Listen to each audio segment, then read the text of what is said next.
Well, here with us is Lily Nova. She's a UFO enthusiast and researcher, Starseed, and she has her own platform on YouTube. It's got quite the following. And she's got quite the potential. So she's here to tell us all about herself. So, yeah, why don't you tell us a little bit about yourself and where you grew up? Yeah, so thank you for having me. I grew up in St. Louis, Missouri. I'm still here, and during my journey, really started to pop off whenever COVID happened. I I'm a nutritionist by trade. I went to school for nutrition, and I was doing that whenever COVID happened. We're in the middle of lockdown. I started shooting astrophotography. So I Hmm. went out to the stars, which is just taking photographs of like the Milky Way, different galaxies, all of these different amazing things. And I completely fell in love with it. So I was out there like every single night. And a couple months into it, I saw my first UFO. And I had a very close encounter with the UFO right outside my front porch. I wasn't expecting this at all. It's like almost 2 o'clock in the morning. I step outside to get some fresh air, and I look up at the stars like I always do, and I see a hovering craft that was just kind of like doing a circular hovering motion, and I'm like, okay, that's not a plane, Hmm. that's not a planet, it's moving. What the heck is that? Oh my god, I think that's a UFO. So I grab my phone and I start recording it, and I was getting super excited. And then this weird, like, orange light appeared at the end of my street that drew my attention. And it's like I said, it's like almost 2 o'clock in the morning. This was a couple Novembers ago. So it was just cold and dead quiet. And this orange light appears that I've never seen before. And it drew my attention. And whenever I started looking back to the hovering craft, a second one had appeared. And this one was much closer. It was like a few houses down, and I was bending my neck looking up at it. It was a large, like, diamond shaped craft Hmm. with a physical diamond shaped craft with red and blue green lights going across it. It was very close. It moved up, down, side to side, and then started coming straight for me. And so I was like, holy smokes, things coming right for me. And I was recording still at the time. You can hear I start getting shaky, and I take a step back, and I took a step back, and it went above my head and then disappeared. So after that, I was pretty shaken up, because it was a very close encounter and I had never seen a UFO before. So that was just a whole paradigm shift. Like, everything changes. We're not the only ones here. What was that? Nobody believed me at first. And then I started doing digging on UFOs. I found a book that my friend had given me years prior that was in my closet. Like, luckily I found it, and I'm like, please tell me there's UFOs in here. It was about like the Great Awakening. And I start skimming through it, and sure enough, there's UFOs in it. So that was a helpful resource. And a couple months later, like, they let that kind of sink in, or about a month later, I was out shooting astrophotography again, and suddenly more craft appear, and I'm by myself surrounded by cornfields with my camera. And I was in my car at the time, and I look over to the horizon. There's a craft over there. I look the other way, and there's a craft over there. And then I look behind me, and there's two craft behind me. And then I look forward, and there's a craft in front of me. So I was literally surrounded by these UFOs, these lights, and they were just kind of moving around kind of weird. So I started recording them, and I filmed them for a few hours. And then after that, I just started seeing them left and right, like they kept showing up. Fast forward a little bit, I'm documenting them with my camera, and I'm investigating them, figuring out, like, how do these things work, like, who are they? And then they start communicating with me, and we develop a relationship. So then they taught me more about, who they are and our history, and all of that. So Wow. that's a summary. Wow. Is it a telepathic message that you got? Yeah, yeah. So it started off, it can kind of almost starts like feelings. Okay, and something weird happened while this just popped in my head, but this was one of the first answers that I got from them. So I was sitting at my desk in my room, And I'm just like, I just started talking to them. I don't know if they can hear me, but I'm like, I'm hoping that they can hear me.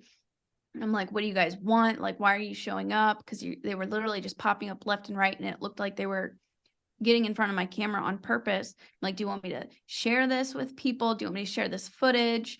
And then I was like, what, what do you guys want? And I had this picture, a postcard of I think it's a famous painting of David where they're like God is touching his hand like that. Mm-hmm. Mm-hmm. And then that flew off of my desk and landed at my feet.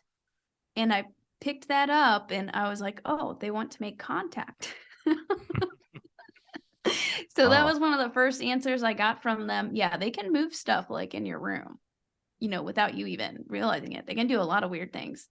But yeah, so it started off as a kind of like a telepathic communication. Sometimes it'd be more subtle, and then other times it could be like a voice that pops in your head, or what they call a download, where suddenly like this very strong like thought or idea drops on your head, or information drops on your head. When you talk about communication, who's communicating with you? Do you see them, or did you see them? Can you describe them? Are these entities or physical humanoids or something like that? Yeah, so the first being that I ever saw, and this is probably like 6 months into this, 5 or 6 months into documenting the UFOs, I went out and set the intention to make contact with them. This is the first time where I went out and I was like, okay, I'm inviting you. I want to make contact with you.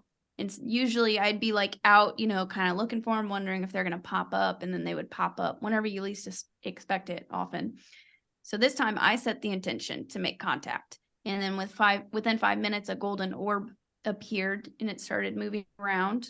And I had somebody else with me to witness it, and they said, let's close our eyes and see if we can get any information that way. So I was like, okay, whatever. I closed my eyes, and then it telepathically sends me a vision of a woman with light blue skin and no hair. She looked very human, just with light blue skin, no hair, and she had like a silver space uniform on, kind of like Star Trek type. I'd never seen Star Trek before this, but I mean, it is very much like that. So she told me that she was from Lyra, and that was a being that, from the Lyra constellation, that was a being that I began communicating with a lot, and she started teaching me things. So I developed a close relationship with her. Then I started seeing other beings, a variety of other types of beings, beings from the Pleiades star cluster, which is pretty popular. They're very involved with Earth. So like the Nordic looking beings, I've seen beings from Sirius. Some of them had like more elongated heads. Beings from Arcturus, they have like the almond eyes.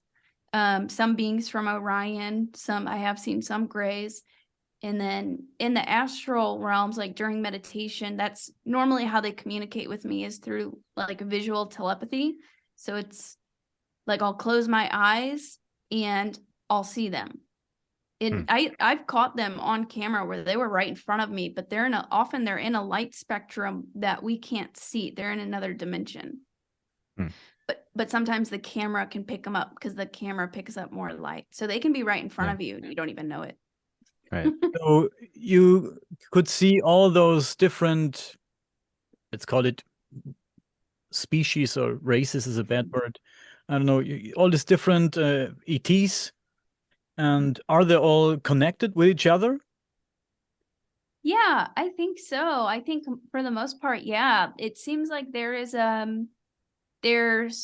you may have heard of the Galactic Federation, and it sounds kind of crazy, but it's really real.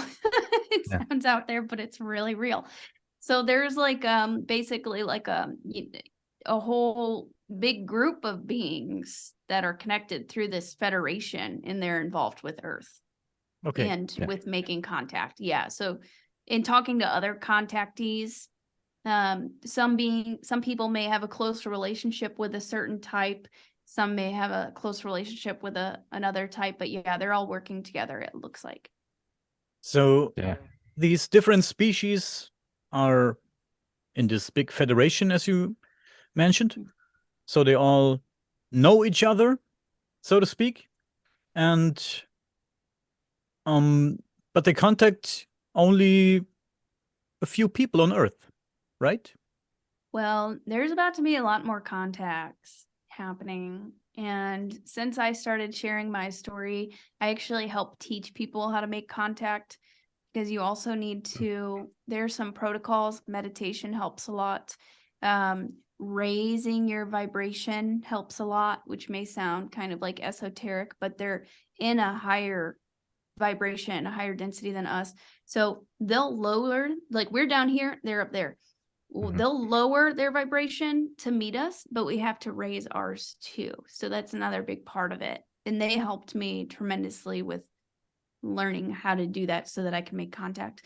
But there are about to be a lot more contact experiences. More people are seeing UFOs. More people are getting into meditation and having these experiences too. So it's pretty exciting. But why do they contact people? Well, they contact people they're trying to help with the planet.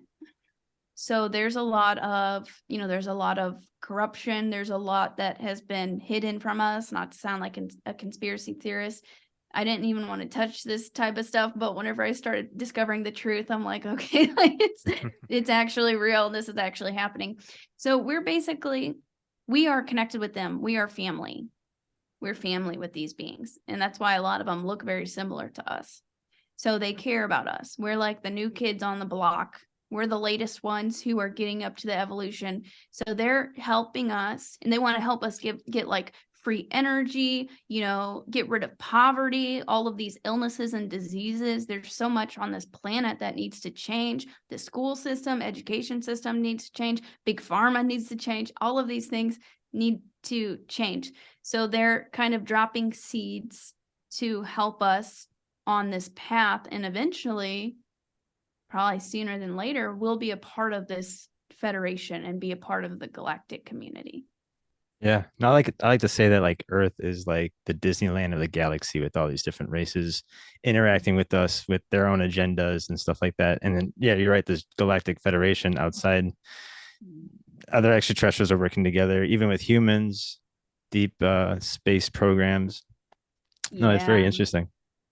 Yeah, I found out about the deep space programs and secret space programs about almost a year ago now. That really blew my mind. So I've had very benevolent experiences with these beings, but there are different beings with different agendas. There are, I think for the most part, 90% are very benevolent. They've evolved past, they've just evolved past that. They're peaceful beings, but there are, there is variety and there is duality out there for sure. I don't want to sound as if I was making fun of it, but are you aware of reptilians? Everybody's talking about reptilians. Are they real, in your opinion? I have seen them. So I've had, and this may sound kind of weird, but I've had past life memories come up from where I've had interactions with these beings. I have been psychically visited by a couple positive ones. So there are positive ones and then there are negative ones. It sounds crazy, but they are real. They're very real. I know. And I even remember hearing about that whenever I was like little, like in middle school or elementary school, hearing about the reptilians. And I'm like, that sounds kind of crazy. That's kind of weird. And then, whenever I started seeing these beings, like it's true. There's a lot of variety out there. There's so many different suns and galaxies. So yeah, there's a lot of variety. Right. So I heard there's a population living under the earth of reptilians, live even in like the South Pole. Like they're living in like these dome like, it's kind of like where the lava flows kind of heated up some of the parts of underneath the ice that kind of made these humongous livable spaces for bases and stuff like that. Yeah, I think it's insane. there are some down there. So I've made contact with beings from inner earth or hollow earth. Oh. So and they're starting to step up too to assist us more, and more people are starting to have contact with them. They've been kind of waiting for us to get to a certain level to introduce themselves. but some of the ones that I've seen look very Nordic-like, but I think there are a big variety, even some like insectoids. And I have heard also that there are some reptilians under there too. Do they choose people they contact randomly, or I don't these special yes. people? I don't think that any of the contact experiences are random. Or have you ever seen a UFO before? Yes, I did. Okay. See, that's not random. I They don't do know. it they do it very well. They do it very, what I found is it's very specific and it's very intentional. Mhm. So these beings, what these UFOs, what these beings began to tell me as they started to teach me was, and like, why me? You know, why are you showing up to me? These beings said that they've known me for a long time, and this was part of my mission. Just like, and they would appear to help activate and awaken you, to help get you thinking outside of the box and raising your awareness, your consciousness. So same with you guys. Now you're on this journey because you've had an experience and it's opened your mind. So, you know, you're helping this movement in your own way as well. And a lot of these beings, what I found is that the beings that were contacting me, I've discovered they were my star family. So we were actually like related. They know me. Mhm. That was well said. And we all have star families. We all do. Right. Did you ever ask the question how we got here? How humans came to Earth, or do we originate from Earth? Mhm. What do you know about that? Yeah, so we have a mixture of different extraterrestrial genetics. The combination of at least like 22 different species. So that's also a part of the reason why so many different species come here, and why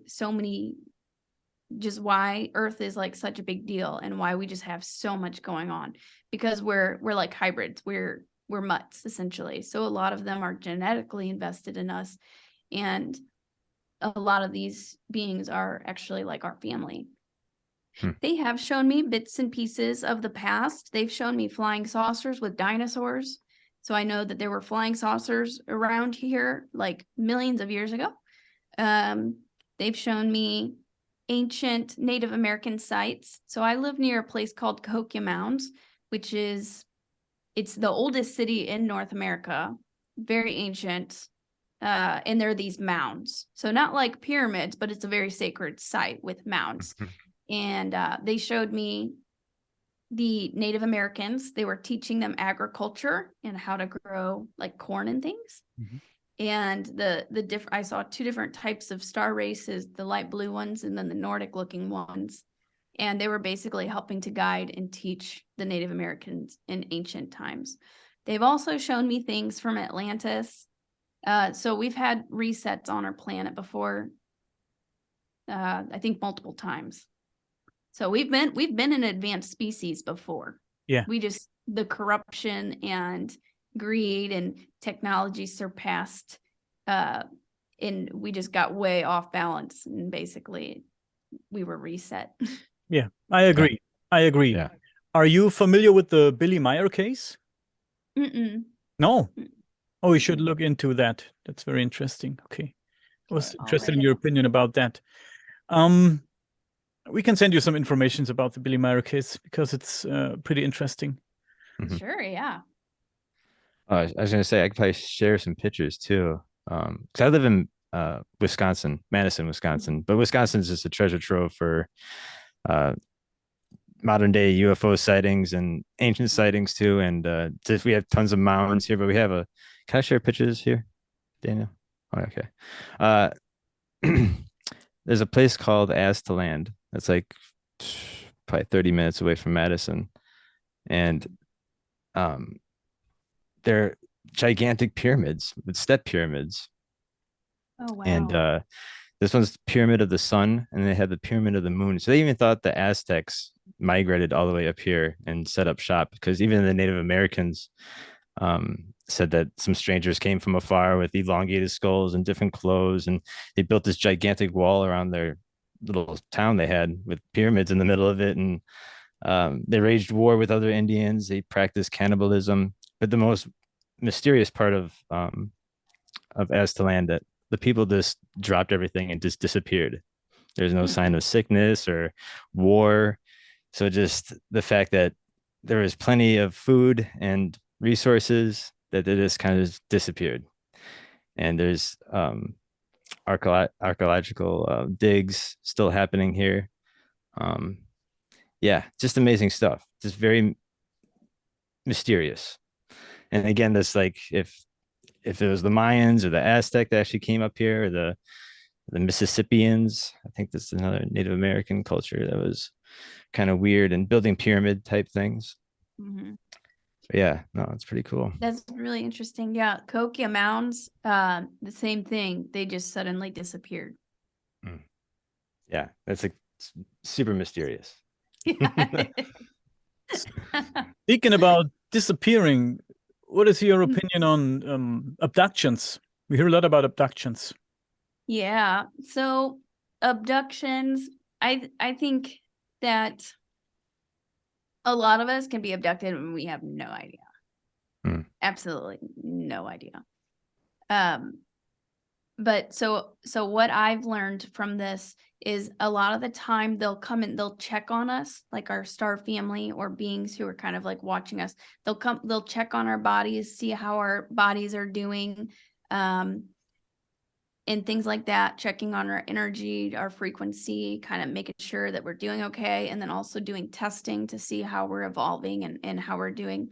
So I know that's a big part of it. And then sometimes they'll do that to teach us, teach us things. I have heard of, I have had clients who have had negative experiences as well. So I think a majority is positive. There were a lot of kind of negative beings coming here to do testing and things like that too, but that's decreasing now.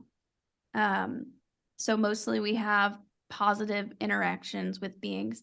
And I know that there's also a hybrid program that, I have seen some of these hybrid children. So I know that is also a thing. And apparently we have really, really great genetics. We have a lot of potential in our genetics.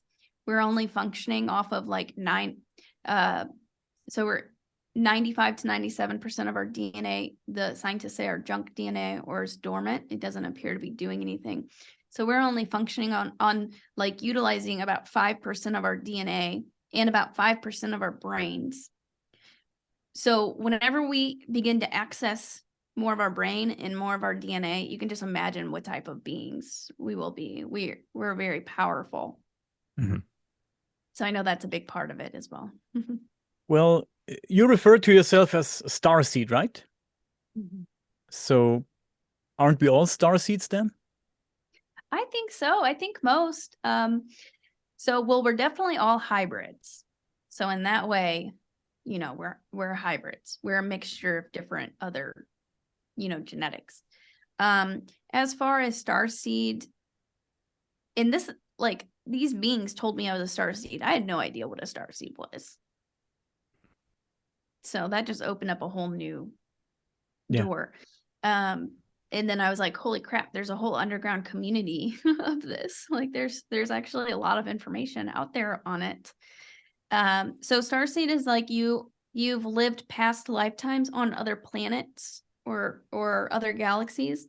So typically you're an old soul. You tend to be maybe more open-minded or more intuitive. Sometimes you may not have felt like you kind of fit in on Earth. You may have had a hard time, like, fitting in with people in school, may have had a hard time in school. You may have a hard time being around like big groups of people or a lot of people because the energy is just, it can be overwhelming. Not always the case, but that's kind of like some common symptoms. Basically, you're an old soul and you've lived life on other places. Yeah. Do you remember those past lives? I've had some memories come up. I've had a memory of Atlantis. I've had memories on Lyra, yeah, but not too much. I have had some kind of like spontaneous past life regressions where I've gotten downloaded with some of these memories. Like short scenes or something like that. Yeah. Yeah. Yeah. What You can should meet Melanie. Yeah. We had her on yesterday. Mm-hmm. Yeah. What can you tell us about Atlantis? Atlantis. So that's one that I'm actually digging into more right now. I know it's a really, really big part of our history. And what I found in doing, so I do sessions with people to help them connect with their star family or discover what their origins are, where they've been before this. What I found through most of my sessions with people, most of us have either been in Atlantis or Lemuria, which was another great civilization around the same time. So it seems like a lot of us, we lived there and then we're back for round 2. Like we've been here. And so this time we're going to actually shift the planet into a higher density, into a higher vibration. We kind of failed in Atlantis. Yeah. Yeah. Yeah. Interesting. Hey, Yeah. tell us more about your YouTube channel. It looks very interesting. We looked at it just before we started. Very interesting. Yeah, you're blowing up. Jesus Christ. Yeah. You got quite the following. Thank you. Thank you. I mean, this stuff's blowing up. It's, but yeah, I'm very grateful. I started off on TikTok actually by sharing my UFO footage. So I gained a pretty decent following on TikTok, and about a year ago, I switched over to YouTube, and I started doing like these live activations on Sundays on YouTube. So that's part of what I do on my channel. And what I do is I'll take my singing bowls. I help people connect with these beings. I help them have mystical experiences. Like if you read the comment section of all of these live activations, people are like, my third eye was pulsing. I saw a blue orb. I saw, UFOs last night. All of these kind of crazy, cool things happen whenever you do these.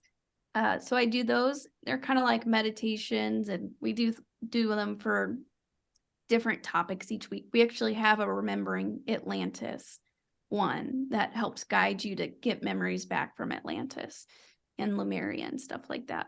So I do those on Sundays live.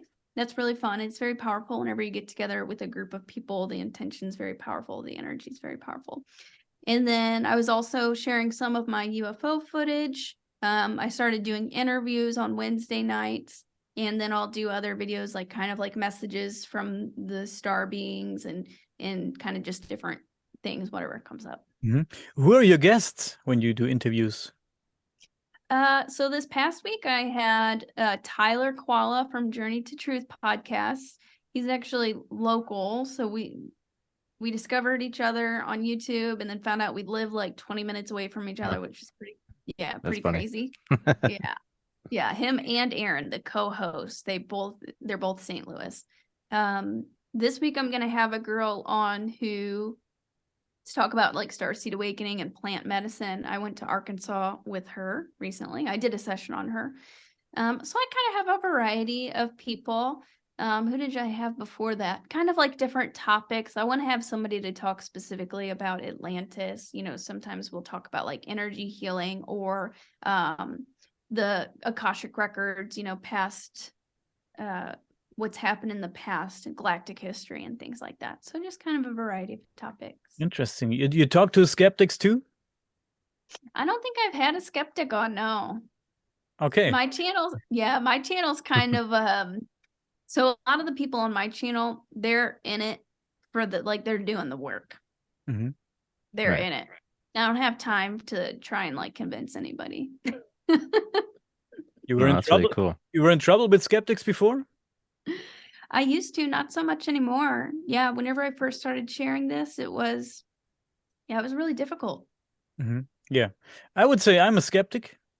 Although I saw a UFO myself, but I don't know what it was. It was a triangle-shaped UFO with a light in the middle. It was back in 1996 when I was 16. It was very impressive, but I don't know what it was. So, but I'm still a little bit skeptic when it comes to all that stuff. But I'm open. I'm open to the topic, so that's important too. Yeah. Yeah, definitely. I mean, I was skeptical for sure. I was basically a clean slate. I didn't know anything about UFOs. I wasn't into all of the lore and, you know, I wasn't into it at all. I was a clean slate. I didn't know about starseeds. And at first, whenever I first came across that information, I avoided it because I was like, that sounds kind of crazy. Yeah. But then, you know, all of these things started happening. And so I discovered the truth. But yeah, I agree. It's good to be, you know, skeptical. Don't just believe anything. But I like to help people have their own experiences to discover the truth for themselves. Yeah. And how would you do that? The live activations are very helpful. Meditation's a big part of it. Meditation. Mm-hmm. Yeah, because you can access altered states and receive information that way, because your higher self, your inner being knows the truth. So Mhm. then I help people kind of tap into that, and that may come through like visions, or it may come through, you know, there's a lot of different ways that it can come through, but you know, that like gut feeling that that's true, you know, we help like strengthen that, your intuition and psychic abilities, so that you can see it for yourself. Yeah. What do you say when people talk about the government is in contact with ETs already? Yeah. Secret programs, stuff like that. You talked about hybrids. People talk about there's hybrid programs together with ETs and the government. I don't know. What's your opinion on that? So I do know that, yeah, the government's a little involved. Apparently they've known about this stuff since before Roswell. And there's just been like covert, like, you know, like black programs, secret programs. But like the presidents and stuff, I think the main normal people, they don't know much about this. Like, this is very like top secret stuff. But now it's starting to come out. But yeah, and there's been, who was it? There was like, I don't know if it's the Prime Minister of Canada, and then somebody in Israel, whatever. They brought up the Galactic Federation and being in contact with multiple ET species. Yeah. That just blew my mind. Yeah. Yeah, trying to remember who it was, but I remember I saw it somewhere on the internet. Yeah, that was crazy. That was crazy. First, I thought he was drunk, but apparently he wasn't. Yeah, crazy stuff. Yeah. Lily, who inspires you when it comes to the UFO topic? Maybe is there somebody that inspires you? Yeah, so who comes to mind first is Dr. Stephen Greer. So I discovered him shortly after. I discovered him after this is happening. I'm getting all this footage, and I was just learning as I went, and it was mind-boggling a lot. And I discovered him, and I was like, oh my God, there's other people who are doing this. And he does a really good job at explaining, you know, how we're all connected through consciousness, and explaining these different beings. So he was a great inspiration for me. And yeah, Andy also has protocols so that you can practice and do that yourself. Very similar to what I do. Yes. That's really cool. Yeah. Yeah, I like Dr. Greer and his technique of kind of meditation, and you can kind of summon these UFOs. I actually never really tried that. I like to. Yeah, But just go out and like stargaze one night. You can go out and stargaze, set the intention, ask, Sure. make contact. You know, you can break it down into like easy steps, and then just spend a little time out of there. And consistency will help too. Like, I used to go out, well, I used to stargaze every night. Not saying you have to, but I used to do it every single night. Being consistent helps, but they'll get your call. Yeah. If you put a little bit of time and effort in. Right. We had a guest on in the way beginning when we started our podcast that was talking about the invisible highway, and he was just telling us that to simply just take your camera phone and put it in slow motion mode and just aim it at the sky. And he just discovered this by accident when he was just practicing his golf swing. He was just filming himself and his technique, and he noticed there was things flying over his head, and he started just aiming his camera to the sky. And he is actually telling me and Daniel to do the same thing. And surprisingly enough, we both caught something pretty amazing that we just can't explain. And then I don't know if you should as much as you have contact, I think you should give that a shot. See what you catch. Oh yeah, no, yeah, I do that. Okay, Yeah. cool. A lot of the time, like I was saying before, your eyes, they're in a light spectrum that our eyes Mhm. can't pick up, but the cameras will pick it up. So if you just point at the sun, and it seems to be, it works best whenever there's sunlight, then you can Sure. see it better in that way. But yeah, that's a good way. Some of the time whenever I'd be making contact, I couldn't see them with my eyes. I would use the camera to see them. Yeah. Oh, okay. That's why I think you might find Billy Meyer material might be a little intriguing for you because a lot of his photographs were taken in the 1960s and 70s where there's no Photoshop. And Wow. these were one of the first photographs he was taking in India when he was traveling there. Oh my Um, God. yeah, and he would have there'd be other people witnessing this with him. There's a woman sitting there. Um, but he's originally from Switzerland, so he's got all these beautiful shots of these multiple UFOs coming to pick him up, basically. Some of them, I think the main one would be there'd be one main UFO, and then there'd be other like drone UFOs that fly around it. It's another good one. But the vantage points of how these photographs are taken are just amazing. Wow. Um, but again, these are 1960s, 1970s, and you can actually see this UFO how it's just going across the landscape like this. That's amazing. Isn't that amazing? And I was lucky enough to I actually own uh, over 200 photographs from Colonel Wendell Stevens' photographic archive. His storage locker was up for bids about 2 years ago, and I've won a few boxes out of the bids, auction bids, and I got a shit ton of these photographs with UFOs, with planes, uh, other things too. So yeah, Wow. I've been spreading this stuff online like crazy and having this stuff go viral. Um, yeah, just amazing shots. And a lot of this stuff was shot in 19 this series of photographs was shot in 1981 with the F-117 stealth fighter. That But is yeah, again, just incredible. beautiful. Crazy Yeah. stuff, for sure. Yeah. This is the fact that there's just so much. And I actually had the physical picture. That's the most amazing part. So That's amazing. yeah, I had to show that with you.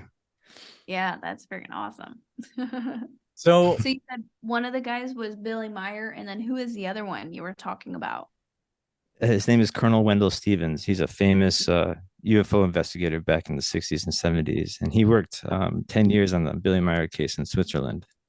So this guy basically was interacting with ETs from the Pleiades and Mhm. the Nordics, basically. Yeah, he still has contact. He's 86 years old and he still has contacts with these beings. Wow. Yeah, no, it's just an interesting story. And yeah, if you haven't heard of him, I definitely check him out. Yeah, I'm gonna check them out. Yeah. So, Lily, for you, ETs and UFOs are reality, but there's a lot of people out there who only have pictures like that. They want to know, they do not really know, just like myself, and we're craving for disclosure. Mhm. Do you think that in our lifetime we will have disclosure? We will know everything? I think so, yeah. The next few years are gonna be a really big part. Gonna play a really, really big part. There's a lot of political stuff going on right now that needs to kind of work itself out. So that's kind of like the main attention and what we're working through right now. But yeah, I think over the next few years are gonna be really big. And by the 2030s, I believe everything will be disclosed. That's gonna happen in our lifetime. Oh, okay. Interesting. Yeah. Yeah, I'm excited. Or at least most of it will be disclosed. I asked the star beings, the ETs, when could I meet them face to face on the ground? And they said 2030s is when they can be openly on the ground with us. So I'm excited for that. Yeah. That'd be awesome. Yeah. Oh, It's not very far away. No, it's not. Oh man. No, that'd be amazing. And so much that history would change, everything would change. Uh, just because, yeah, religion's got such, I don't know. I don't know. Religion with me is just going down the drain. Yeah. Well, And they told me recently yeah. that some big things that are happening this year. They said there's going to be some big disclosures with the Vatican and Yeah. and having to do with UFOs. So I think yeah, there's about to be some big disclosures with that, and kind Yeah. of like some things are changing with the religion aspect that are going to help, open this up. Yeah. No, I think you're right that the Vatican's got to get people ready because people will be jumping off the rooftops if they're not prepared. Right. Yeah, Maybe. definitely. Okay. To finish up this episode, Lily, please let everybody know where we can find you. So you can find me at Lily Nova Starseed on YouTube, and my website is lilynovaspaceart.com. Thank you. And then, yeah. Anything else that you want to let us know? I just think, we're living in very exciting times, and I want people to know that you don't have to be somebody like super special to make contact with these beings. Working on yourself and having pure intentions. If you just want to see them just to get a picture or just to say that you've seen them, they're not going to show up. But if you truly want to see them and they can help us, they can teach us a lot. So anybody can make contact. I teach some things on how to make contact on my YouTube channel, but then Dr. Stephen Greer is also another really great resource. So I would recommend people do that. Great. Yeah. Awesome. I agree. So thank you for being our guest today. It was very interesting. Please stay with us for 2 more minutes, okay? It was. Awesome. Thank you.